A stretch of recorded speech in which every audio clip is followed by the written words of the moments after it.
Fala pessoal, eu sou Yuri Costa e esse é o Ponte do Reino, onde geralmente a gente cria pontes entre os filmes e as animações com os valores do Reino de Deus, mas a gente tá naquela época do ano em que estão saindo episódios novos de The Chosen, então a gente para tudo para conferir e comentar os episódios junto com vocês. Tem gente que não tá assistindo ainda porque por enquanto os episódios só estão em inglês, não tem legenda, não tem dublagem, mas na minha opinião você devia assistir mesmo sem entender tão bem e depois você vem aqui pro canal conferir a review e tirar as suas dúvidas. Ou assiste o vídeo aqui primeiro e quando você for assistir o episódio você já vai entender um pouco melhor. E quando sair a versão dublada ou a versão legendada, você assiste de novo porque ver e rever The Chosen vale muito a pena, vai por mim. E se o primeiro episódio dessa temporada não foi tão profundo como o das temporadas anteriores, esse segundo episódio, meu amigo, me pegou em vários momentos. E é por enquanto o meu episódio favorito dessa temporada, vamos ver se não vai sair nenhum outro pra desbancá-lo. O episódio começa mostrando uma galera que veio acampar em volta de Cafarnaum por causa de Jesus, e dá pra ver na fala de alguns ali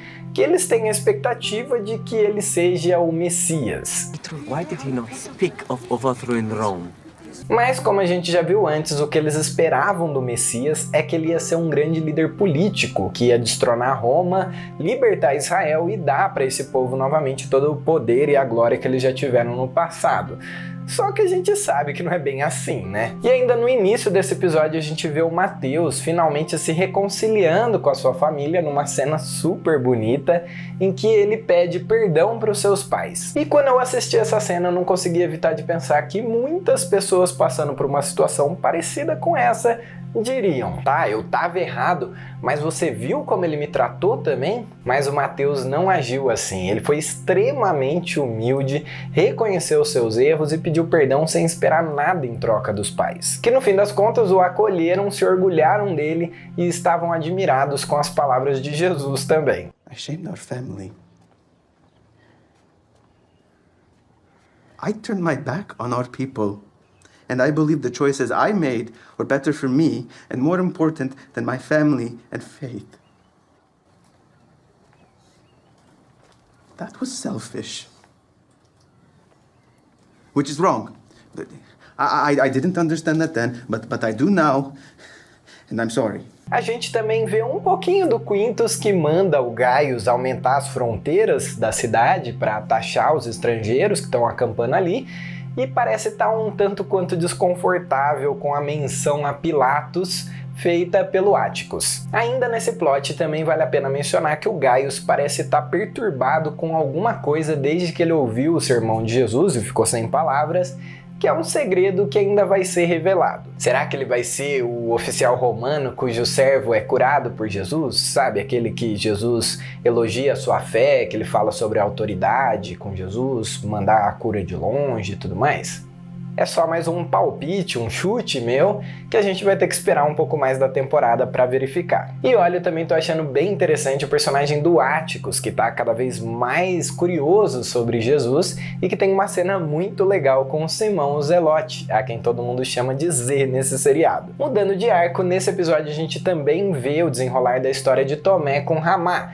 Tomé finalmente toma coragem para pedir a mão de Ramá em casamento. Por costume, os pais é que davam os filhos em casamento, mas Tomé havia perdido seu pai, então Jesus é quem o abençoa, o enviando para uma região que era onde vivia o seu futuro sogro, para ele aproveitar que estava lá por perto e fazer o pedido para ele. É um romancezinho bem bonitinho e é legal de ver a conversa do Tiago e do João com Tomé, assim como da Tamar e da Maria com a Ramá, que é bem aquela cena de amigo botando pilha no relacionamento. Essas cenas são legais porque elas aproximam demais os personagens da gente, gerando identificação, que é uma das coisas que The Chosen faz de melhor. Is that the Jewish way of saying that you love him and are excited?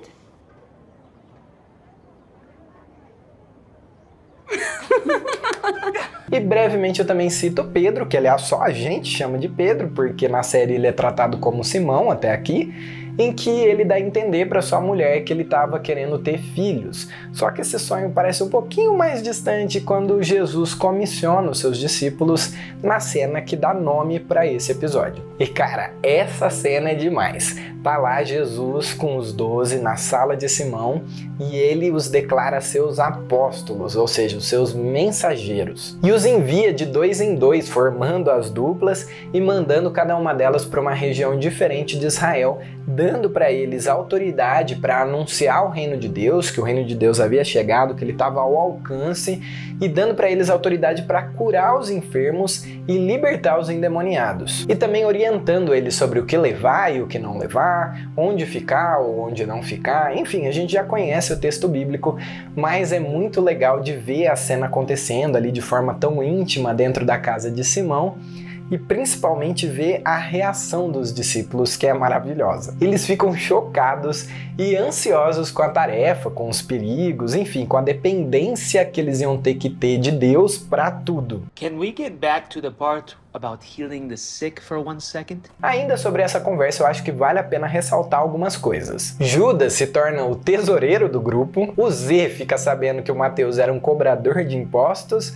mas, como Jesus diz, nenhum deles é mais aquilo que eles já foram, e os discípulos, de uma forma geral, não se sentem preparados para fazer aquilo, que para mim é a coisa mais importante da cena. Eu falo isso porque às vezes a gente se prepara demais, a gente faz um monte de curso de teologia, estuda um monte e nunca faz a missão de fato. E quando eu digo fazer a missão de fato, eu me refiro a anunciar as boas novas do reino, a curar os enfermos e a libertar os endemoniados. Afinal, a gente nunca se sente realmente preparado para fazer isso, porque isso exige de nós uma dependência de Deus que nos assusta. Mas é exatamente aí que está a beleza de ser um discípulo de Jesus. Ele não nos escolheu pela nossa grande capacidade, e sim pela nossa dependência. E se a gente o obedecer, mesmo com esse friozinho na barriga que dá, a gente vai participar de grandes coisas, eu garanto. John, if I needed religious leaders or qualified students for my ministry, I wouldn't have chosen...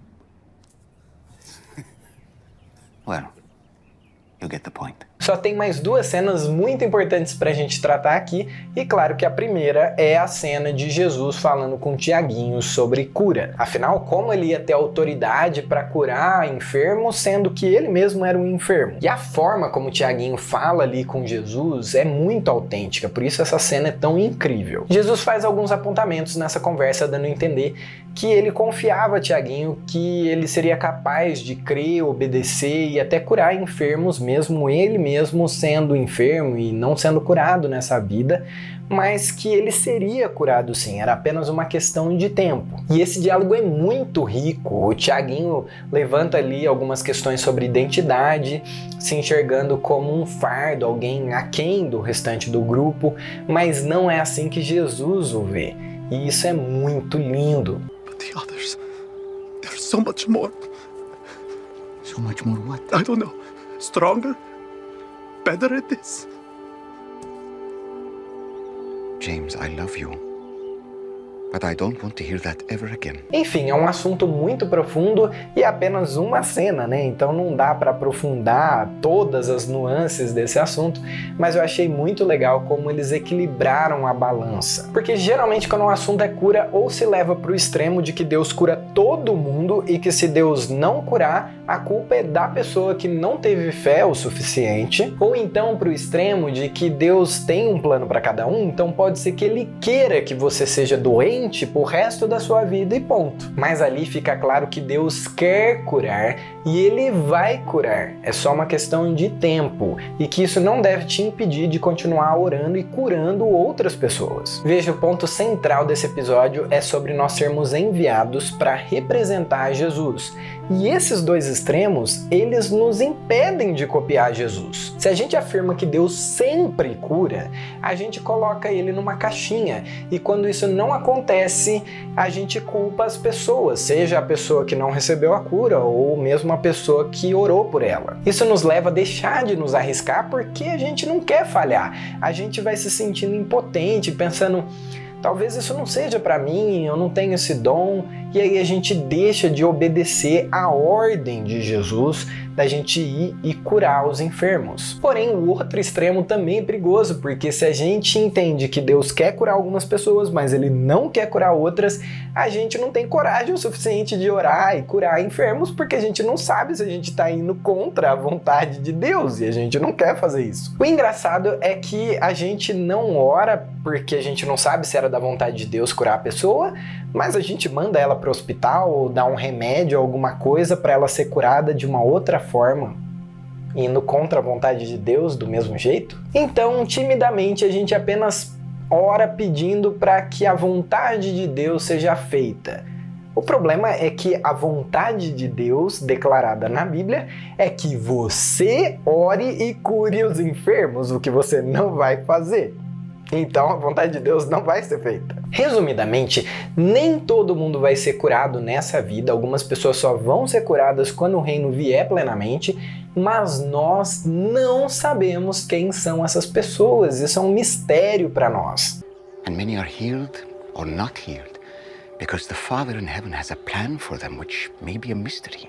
Sendo assim, a gente deve continuar orando por todos, esperando que cada um deles seja curado, inclusive por aqueles a quem a gente já orou e que até agora não foram curados, porque nas palavras de Jesus é só uma questão de tempo. Só que o detalhe é que a gente não sabe quanto tempo. Pode ser que a pessoa seja curada na primeira oração que você fizer, pode ser que ela seja curada na 20ª oração, pode ser que ela só seja curada quando Jesus voltar. Como não nos cabe saber isso, a gente deve continuar orando por todas as pessoas, quantas vezes a nossa fé nos permitir. O episódio termina com uma outra cena linda, com os discípulos se reunindo em frente à casa de Mateus, abrindo seus corações, seus temores, seus frios na barriga e orando um salmo juntos. É muito bonito. O Simão está cada vez mais se despontando como líder ali no grupo e dá uma grande expectativa na gente de ver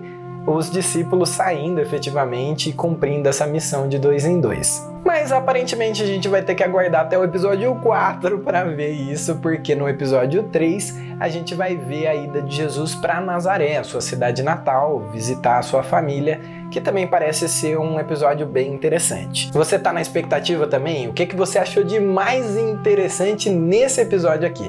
Comenta aí embaixo pra gente continuar conversando. Curta o vídeo, compartilha com seus amigos nas redes sociais, segue o Ponte do Reino por lá também. E um Feliz Natal com episódio inédito de The Chosen. Olha que presentão, hein? Para todos vocês. E divulguem a série The Chosen, afinal, como eu sempre digo, todo mundo tem que ver The Chosen.